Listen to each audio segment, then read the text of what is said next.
এই যে দাঁড়া করান সাদা ডাক্তার চাপের মাঝখানে অনেক সমান করেন তিনজন। গত 22/6 সকাল আনুমানিক 11টার দিকে আমাদের কাছে একটা অভিযোগ আসে। এক ড্রাইভার যে 2006 মডেলের এক্স করোলা গাড়ি, সে ঢাকা থেকে ভাড়া নিয়ে এখানে নারায়ণগঞ্জ আদালত চত্বরে আসে। সে আবার ভাড়া নিয়ে চলে যাবে। তো গাড়ির তার প্রাইভেট কারটা রেখে সে চা খাওয়ার জন্য 10 মিনিটের জন্য বাইরে আসে। চা খেয়ে গিয়ে দেখে যে তার গাড়িটি আর ওই জায়গায় নেই।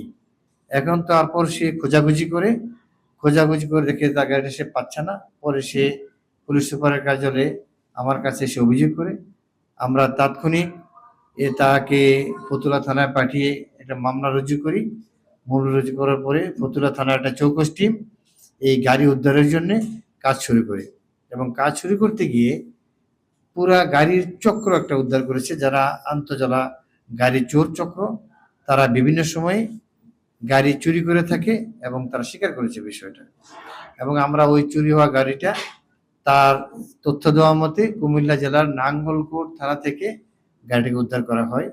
সবচেয়ে মজার বিষয় হলো এই যে ওখানে গিয়ে আরো একটা গাড়ি পায়, তারপর যে গাড়ি নিয়ে যায় তার হেফাজত থেকে আরো একটা পায়। তার মানে আমাদের কাছে চোরাই গাড়ি সহ মোট 3টা গাড়ি আছে যারা এই পূর্বে এই গাড়িগুলি চুরি করেছে।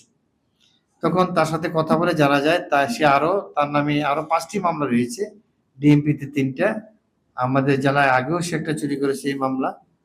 এবং সে যেখানে কুমিল্লা নাঙ্গলকোট জেলার এক ড্রাইভারের সাথে তার আগে থেকে পরিচয়, সে গাড়িগুলি চুরি করে ওখানে পাঠায় এবং সেখানে ড্রাইভার আরেক জায়গায় গাড়িটা রাখে।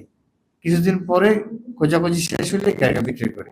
এটা পুরো একটা চক্র। আমরা পুরো চক্রটাকে ধরতে সক্ষম হয়েছি এবং তারা স্বীকার করেছে তারা বিভিন্ন সময় এই ধরনের গাড়ি চুরির সাথে জড়িত এবং তাদের নামে আরো বিভিন্ন জায়গায় মাদক মামলাও রয়েছে।